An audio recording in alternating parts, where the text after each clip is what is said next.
The contract had been 4 lines.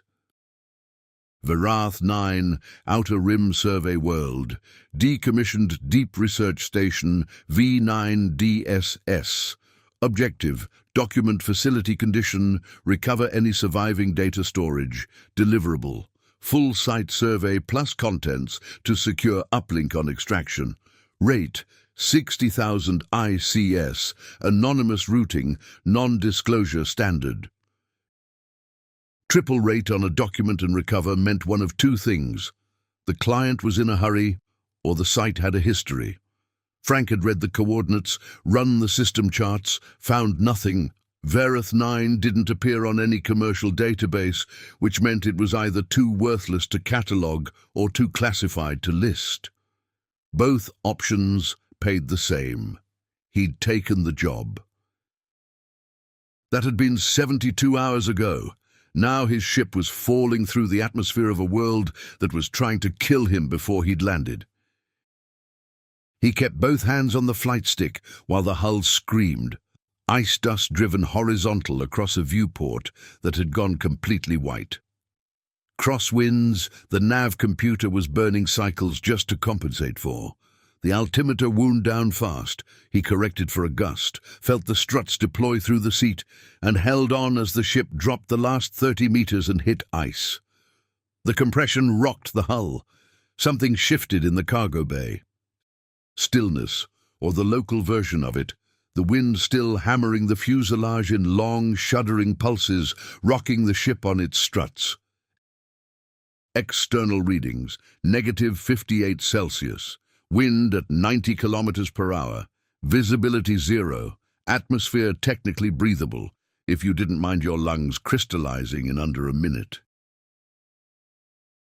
Martin said it smelled wrong. He unclipped his harness. Martin usually was right. The suit was a Kessler Brandt Mark IV, 6 years old, repaired twice. He ran the seal check in the airlock, helmet, thermal layer, O2 recycler, integrity at 100%, and stepped out. The wind caught him broadside. His boot slid before the grip treads bit. He bent into it and started walking. Verith 9's surface was flat ice in every direction, with no horizon to find. The ground and sky were the same dead white, blurred together by driven ice particles until the whole planet looked like a white room, with no walls and no floor, no shadows, no features. The light came from everywhere at once and made everything look flat. His HUD marked the station 50 meters northwest. He walked toward a number on a display because there was nothing else to navigate by. The station revealed itself in pieces. First, the communications array, a skeletal tower leaning slightly from the ice, its dish packed solid with 30 years of accumulation. Then, the faint outlines of structure under the surface, straight edges and right angles, where the upper hull had been swallowed by drift. The whole facility buried, decades of ice laid over it, like geology.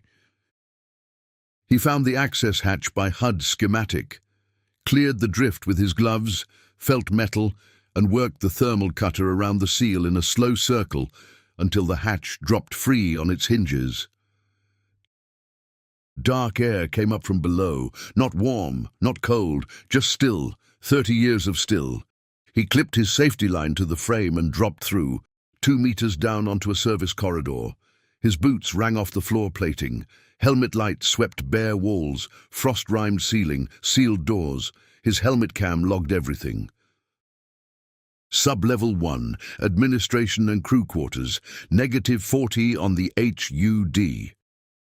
This was a professional evacuation.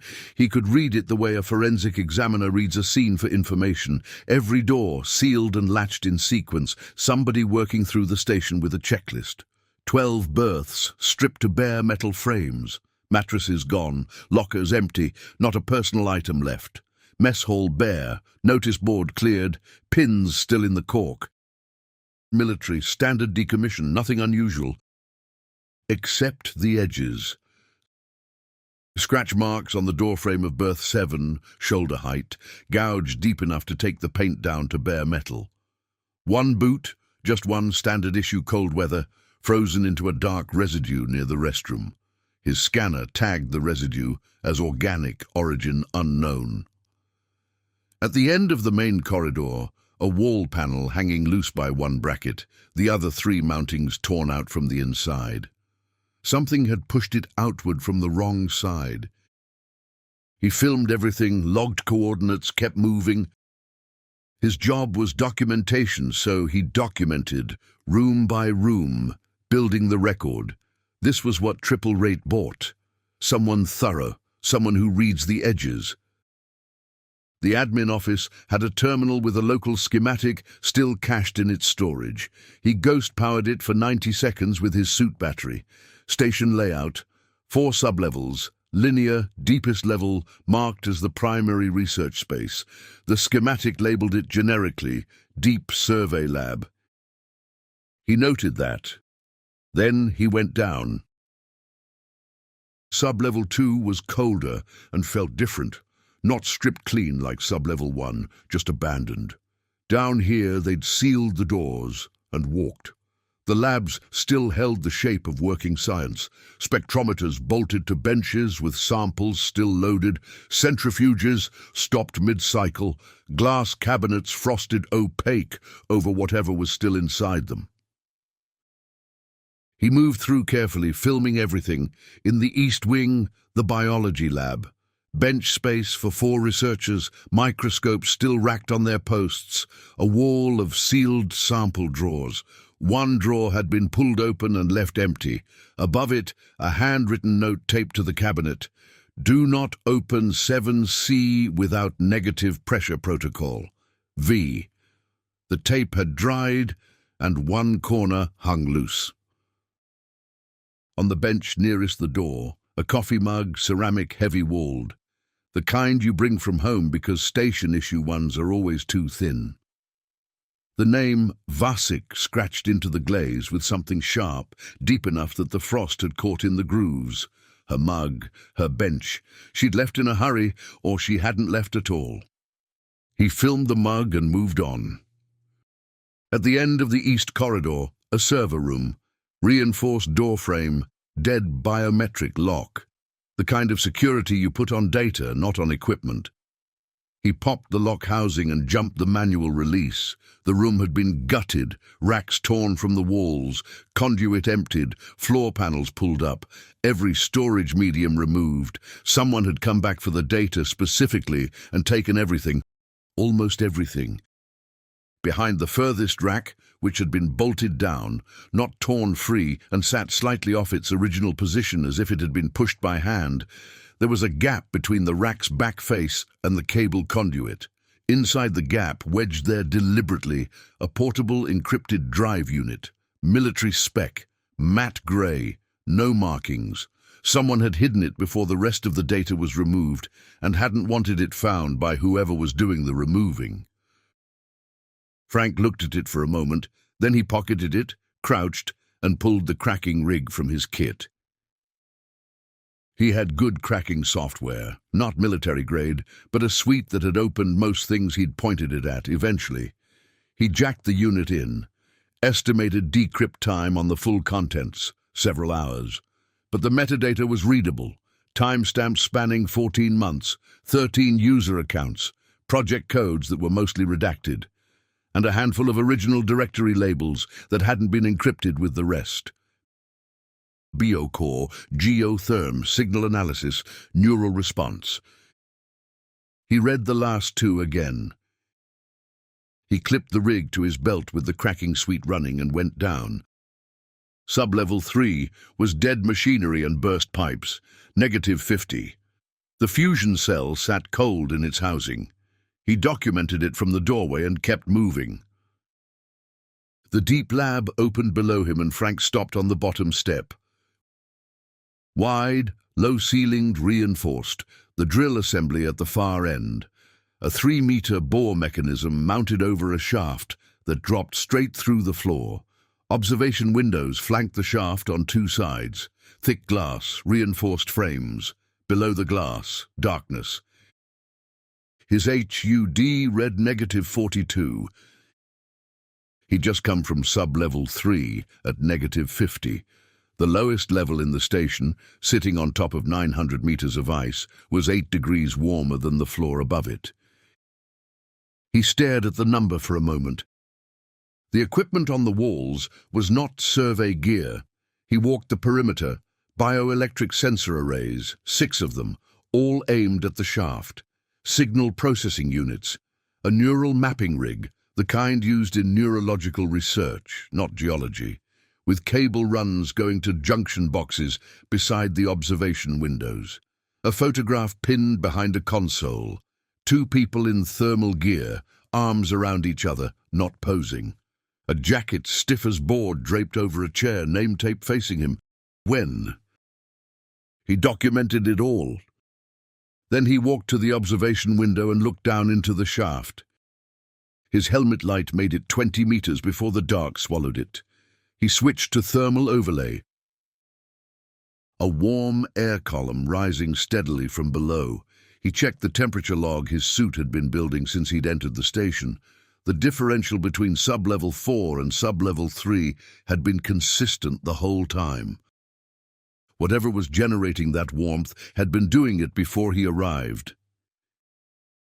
His rig beeped. He unclipped it. Not the full decrypt, not close, but the suit had cracked one subdirectory with weaker encryption than the rest. Either a different algorithm or 30 years of bit rot had done part of the work. The label read, Neural Response /Month 4/Researcher Incident Reports. He leaned against the wall beside the window and read, Researcher T. Ewan, Week 14, Second Occurrence. Words appearing in my mind that I did not produce, not auditory, no sound, no sense of an external source. They are simply present the way a memory is present when you retrieve it. The words were alone and cold. I have no explanation. I have reported it to Major Wen, who has noted it without comment. Researcher Ivasic, Week 15. The words again. Same ones. I've been thinking about the mechanism. It isn't psychosomatic. I've run the checklist. Isolation effects, CO2 buildup, sleep deficit. None of the markers fit. The station's atmosphere is clean. I am sleeping normally. Something in this station is putting language into my head, and I think it doesn't know what the language means. I think it found the words the way you find a tool, because they were there and it needed something. Researcher Cray, Week 16. I went down to the 200-meter mark today, outside protocol. Not because of the words, because of the warmth. The shaft is getting warmer. Something is adjusting. Frank put the rig in his pocket and looked at the shaft. The warm column. Active biological adjustment, ongoing for at least 14 months and probably 30 years. Neural influence already reaching station level. Whatever was down there had put language into the heads of 12 researchers, without any of them going near the shaft. Through 900 meters of ice. Through the floor they walked on every day. His helmet cam was running. He pressed the indicator to confirm. He had what he'd come for. Drive in his pocket, facility documented, partial decrypt, already delivering content. The smart play was 4 levels up, 50 meters of ice and orbit. He stood at the window and looked at the warm air rising from the dark. No! He crossed the deep lab and went through the exit hatch, started climbing, cold coming up from the metal stairs. Sub-level 3, sub-level 2, sub-level 1. He counted them off. Hatch, ice, ship, orbit. He made it to sub-level 3, through the seized hatch, both hands on the frame, shoulder into it until the metal gave. Up 8 steps of the next stairwell. His legs stopped. Not a stumble, not fatigue. They just stopped, the way a door stops when it hits a frame. He knew what this was. He'd read the word for it in Vasic's report. Not psychosomatic. She'd run the checklist. He ran it now. Atmosphere clean pursuit filtration, O2 nominal, no CO2 spike, body temperature normal, no auditory or visual anomalies. He was not hypoxic, he was not hypothermic. Something 900 meters below him was pressing on his nervous system, and the pressure was not subtle. He stood on the 8th step and held the railing and thought about the job. Document the facility, recover surviving data. The drive was in his pocket, 3 of 4 sub-levels documented. The 4th sub-level was the primary research space, the one the entire station had been built to support, and he had stood in it for 20 minutes without documenting its main feature, which was the shaft. He had footage of the entrance, footage of the equipment around it. He had nothing of what the shaft led to, which was, by any reasonable reading of his brief, the whole point. The pull was there too, patient and constant. He was honest enough to acknowledge both. He turned around and went back down. "For the record," he said, in case the audio log survived him, "this is a professional decision." The shaft access gate screamed on its frozen hinges when he opened it. The air hit him immediately, not a waft, a current. Warm, steady, pushing upward through the gate with enough pressure that he felt it against his suit. A column of air that had been rising through 900 meters of shaft and had nowhere to go once it reached the top. It smelled wrong through his filtration. Not a full smell, a ghost of one at the edge of his filter's threshold. Something organic, sweet and dark, like forest floor, like the underside of old wood on a world nothing like this one. He stood at the top of the ladder and thought about what was generating it. A 50-degree temperature differential over 900 meters of enclosed vertical space, running continuously for 30 years. The shaft was a chimney. Something at the bottom was the heat source, and whatever it shed, cells, spores, particles too small to name, was riding that column upward all day, every day, dispersing through the station above, which explained why 8 of 12 researchers had started hearing things without ever going near the shaft. It had been reaching up to them. He filed this. He hooked his safety line to the first rung and leaned into the warm current and stepped onto the ladder. 900 meters, he said, his voice flat against the low sound the updraft made moving past the gate frame. No comms, no backup. He started climbing down. "This is the stupidest thing you've ever done." The shaft swallowed him. He counted rungs.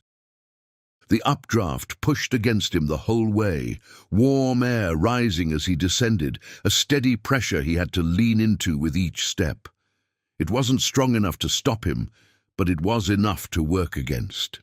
His arms were burning by 200 meters, just from holding his grip on rungs, the passing air made slippery.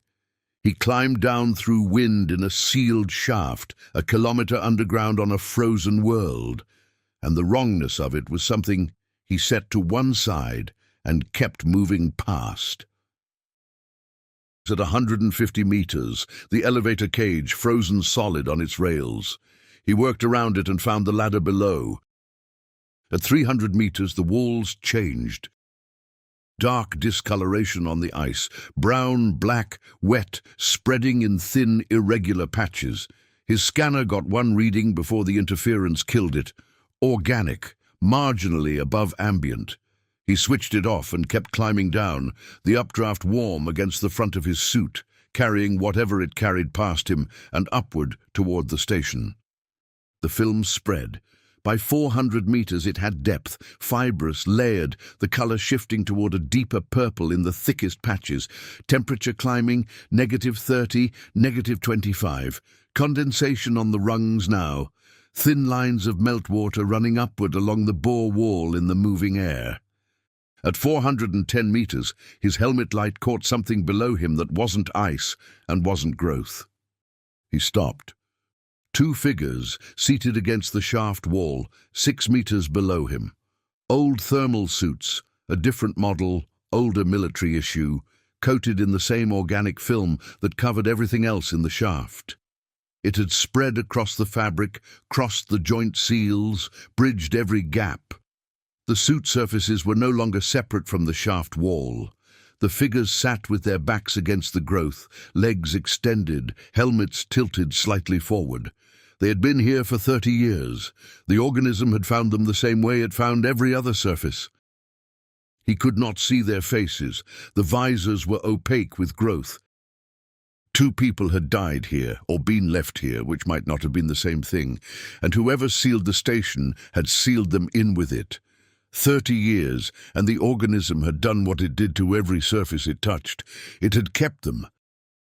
He looked at them for a long time. Then he kept climbing down, past them, the updraft still rising warm past his suit, the growth thickening below and the ladder continuing and Frank going where it went. By 500 meters, bulbous growths the size of his fist clustered in the crevices at regular intervals. When his light hit them, their surface texture tightened, not a reflex, a response. By 600, the ice walls were gone. He was descending through a living tube.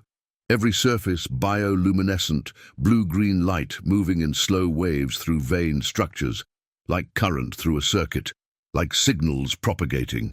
The bore was narrower now, the growth pressing inward from all sides. His pack brushed the walls, and they gave slightly under the contact, warm and soft. The updraft was warmer here too, noticeably. The air it was pushing past him was several degrees above what it had been at the top of the shaft. 700 meters. His suit's thermal layer switched from heating to cooling. 800. The walls breathed. Not a metaphor. They expanded and contracted in a slow rhythm he could feel through the ladder rungs, the steel flexing slightly with each cycle. The updraft moved with it, stronger on the outward push, easing on the draw, as if the shaft itself was exhaling against him. Something darker than meltwater ran along the organic surface in thin lines and was absorbed. 900 meters. The shaft ended. The cavity was large enough that his helmet light found nothing. He hung on the last rung and pointed the beam in every direction. It went out and disappeared each time, swallowed by a space too big to read. His altimeter read 908 meters below sublevel 4. He dropped from the bottom rung, 12 meters to the floor. The landing was soft. The surface gave under his boots and then settled, warm as something living.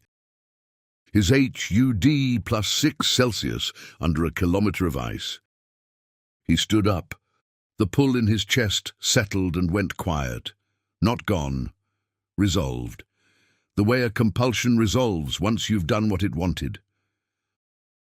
The floor was a living surface, the same dark growth as the shaft, but scaled up to landscape. Bioluminescence ran through it in slow, arterial waves, all of them flowing inward from the edges toward the center. Columns rose from the floor to a ceiling he couldn't find, ribbed and branching, their surfaces covered in clustered growths. Bigger down here, caps the size of dinner plates, stems as thick as his arm, anchored in root structures that spread and merged until the line between column and floor disappeared. The whole space pulsed with that slow blue-green light. Everything converged toward the center. He followed it because he was thorough, and because his feet were already moving, and because those two things had become the same thing. The central mass rose from the floor, 40 meters across at the base, tapering toward the ceiling, partially translucent. His helmet light went into the outer surface and showed dark shapes turning slowly inside, structures shifting in long, deep cycles, the way things move when time means something different to them. Veins as thick as his forearm pulsed with light through the outer wall. He noticed the rhythm first, then he noticed his own pulse. They were the same. His hands were shaking. He pressed them flat against his legs, and they kept shaking. He pulled the helmet cam indicator up in his HUD, confirmed it was recording, confirmed it again, and ran the market calculation for first contact footage in his head from first principles, because that was what he had. That was the thing he knew how to do. Then the voice came. It appeared inside his skull with no warning. Not sound, no direction, no vibration, no sense of anything arriving from outside. It was simply present the way a thought is present. Except it was not his thought, and he knew this immediately and completely, the way you know cold even through a sealed suit. Help. Every muscle locked. Me alone. He'd read UN's account, simply present the way a memory is present, and understood it intellectually. The understanding made no difference at all. He stood 3 meters from the mass, and the words came, and he did not breathe, and the recycler whined. Help alone. Help me. The same 4 words, cycling. No urgency, no variation, no frustration in the repetition. A system doing its only available thing. It had found these words in human minds, and it used them, and whether it understood them was a question the files were going to answer. He looked down. A tendril had extended across the floor toward his boot, moving at about a centimeter every few seconds. He hadn't seen it start. The tip had opened, split along an axis, to reveal a node inside. Small, dense, dark, cradled in fine organic fiber, like a seed, like something being offered. Come! Frank looked at the node, at the tendril, back up at the mass. He took 1 step back, then another. The floor pulled slightly at his boots with each step, the living surface making its small objection. He turned and ran. No technique, boots sliding on warm organic material, arms pumping, his light swinging wild across pillars and floor. He hit the ladder and grabbed it and climbed. Stay. Hands on rungs, slick with residue, 300 meters up. 4. The voice thinning as he climbed, losing signal the way a radio loses signal, the words going ragged at the edges. Help. 500. 6. The growth thinning around him, white ice. 700, white noise where the words had been. A faint oscillation in his back teeth, more felt than heard. 800. Silence. He climbed until he had nothing left except the grip and the count and 15 years of muscle memory. 900 meters. He hauled himself over the lip and onto the deep lab floor and lay flat on his back. Pipes and conduit above him, frosted and ordinary, the most ordinary ceiling in the known universe. He breathed. Then the station lurched. A displacement. Something below shifting hard and fast. A support beam tore from the drill assembly's framework, swung down, and hit him across the left shoulder and the side of his helmet. A beeping sound, flat and repeating. His HUD came on. Suit integrity 71%. Left shoulder seal compromised. Faceplate cracked. A spiderweb fracture from left temple to chin. Inner laminate holding. Cold air bleeding through the crack, thin and steady against his left cheek. The beeping, his rig, decrypt complete. He lay still and ran the damage check. Left shoulder, white pain when he moved the arm, but it moved. Faceplate, the cold on his cheek was going to spread and become a clock. Battery, 58%. HUD event log, 22 minutes on the floor. He got up and stood with his back against the drill housing and read. Drill operations, core samples, real geological work, a legitimate survey running underneath the other project as cover, and the other project, a subsurface cavity at 900 meters.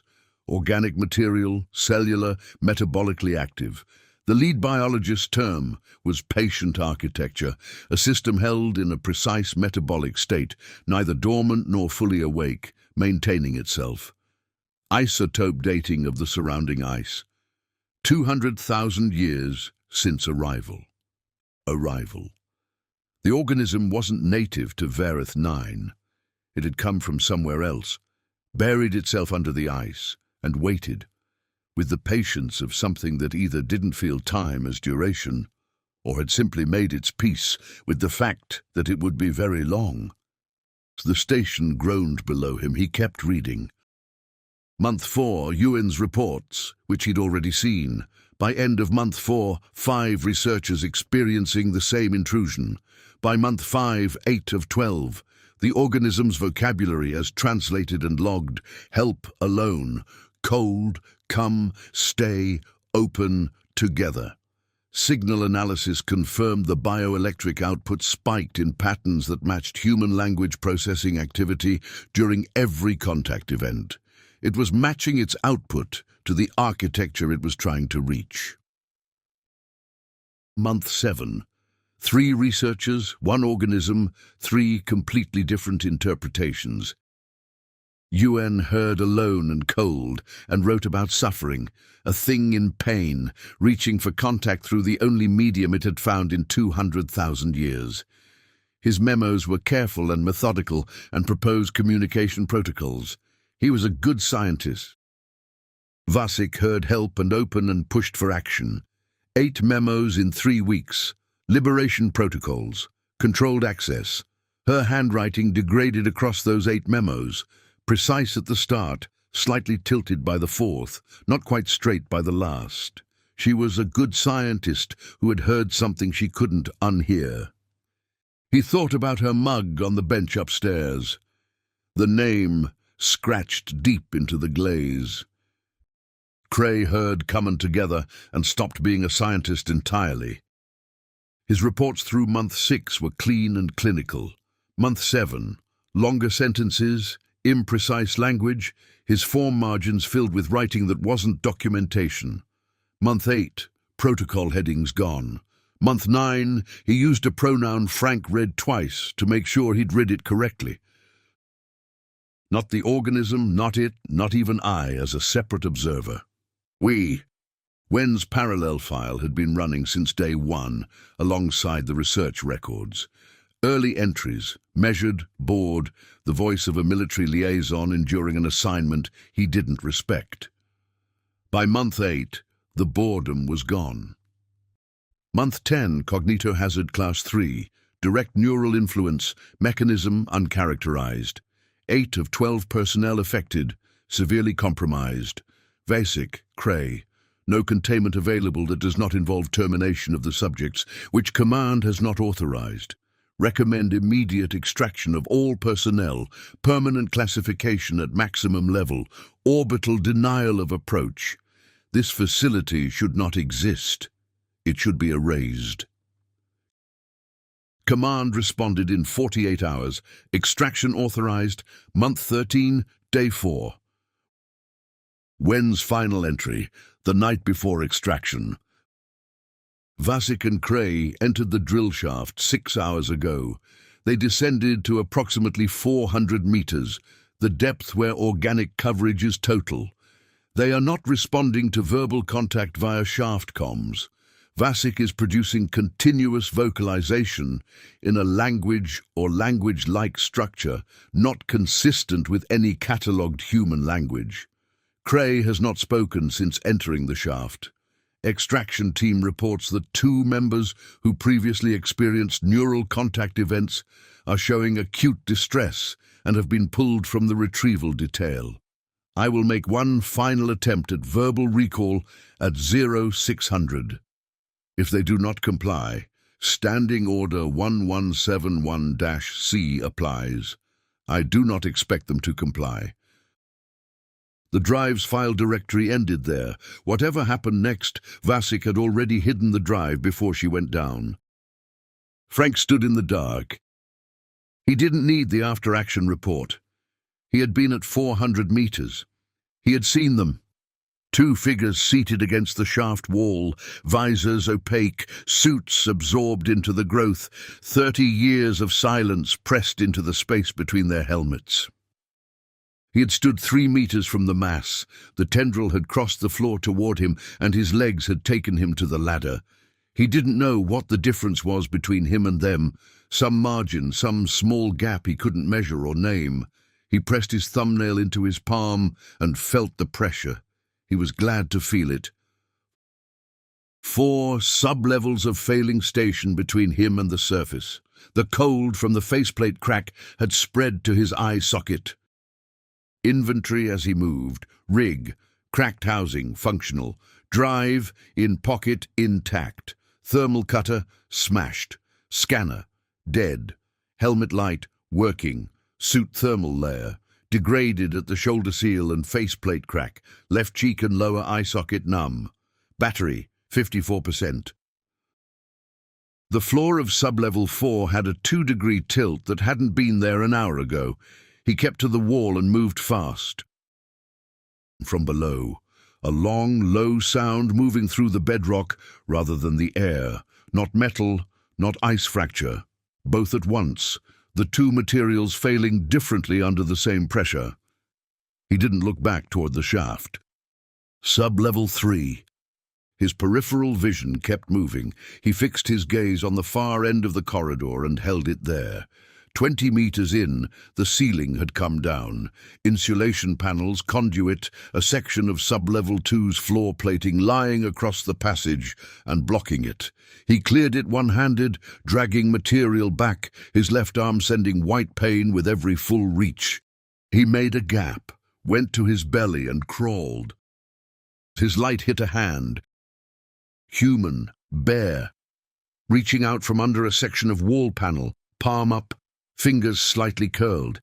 He could see the creases across the palm, the half-moons at the base of the nails. He reached toward it. His glove moved through air. Pale insulation material, creased into ridges. No hand. The shape had been in his eyes, or somewhere behind them, and the difference between those two things was apparently not a distinction the organism made. Cognitohazard Class 3, direct neural influence, mechanism uncharacterized. He lay there for one breath. The cold had reached his cheekbone and was working inward. He was hurt and cold and running low on everything, and the files he'd just read were very fresh in his mind. The shape had come from those files, from Wen's report, from the image of bodies in the shaft, from data the organism had found in his own head and used. It was nearly a kilometer above him now, through ice and rock. It was still doing this from nearly a kilometer away. He filed that and crawled through and stood up and walked. The station hit him again, harder, the floor kicking sideways. He slammed into the wall with his bad shoulder. Ice rained from the ceiling. The deep structural sound came from everywhere at once, slow and massive and not stopping. He got his feet under him. He ran. 32 minutes since the last seismic event. He did the arithmetic while he moved and didn't like what it came to. Stairwell between sub-level 3 and 2, intact. He took it at a run. The sub-level 2 hatch, warped frame, manual release frozen. He used the butt of the broken thermal cutter as a hammer until the release cleared, tore a section of railing loose for leverage, and broke the bolt free with a sound like a joint separating. He pushed through. At the far end of the corridor, Martin was sitting in a chair. Dark-haired, small, the worn thermal jacket he'd seen in a dozen docking bays across 8 years of contract work. Watching him, 4 systems away. He'd been 4 systems away when he told him this job smelled wrong, which was the last time he'd spoken to him. He walked toward him at a steady pace and watched the image fall apart. His face going first, then his hands, then the weight of his in the chair, the whole thing unraveling as he closed the distance, and the organism lost its reach across a kilometer of ice. By the time he reached the chair, there was nothing. A chair, a wall, the corridor. His core temperature 35.4, borderline, but not low enough to produce a hallucination that specific on its own. He knew what his hypothermia markers looked like. This wasn't them. The organism had gone to his memory and pulled out the face he trusted most and tried to use it. He noted this and walked. Past the labs, past the medical bay, past the east corridor, up to sub-level 1. the long corridor, and at the far end, the grey circle of sky through the hole he'd cut, wind-driven ice beginning to drift across it. The floor vibrated continuously now, a hum that came up through his boots and into his teeth. He ran. The lights died. He ran on his helmet beam alone, the walls and sealed doors strobing past on both sides.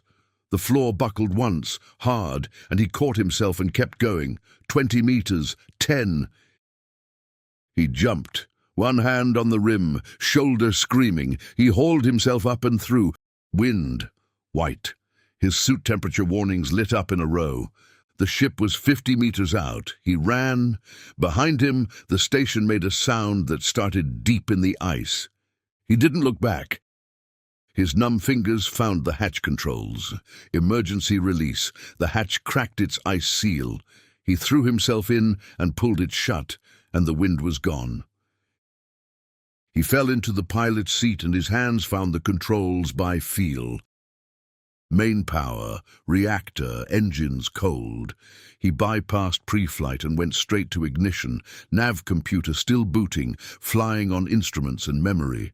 The starboard strut had frozen to the ice and tore free with a sound that went through the hull. He throttled.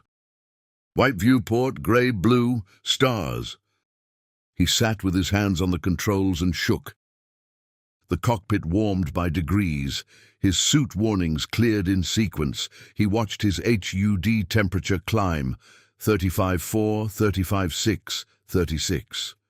Below him, Verith 9 turned slowly. A white disk. No features, nothing visible from orbit to suggest anything other than a frozen world no one had any reason to visit. He let go of the stick. The cheek was going to scar. He could feel the shape of the dead skin already, cheekbone to jaw.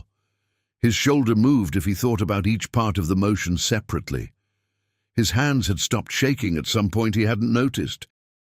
He breathed. For a while, that was all he did. The absence of the voice was a physical thing, not relief exactly, more like the silence after a sound has been running so long you'd stop noticing it.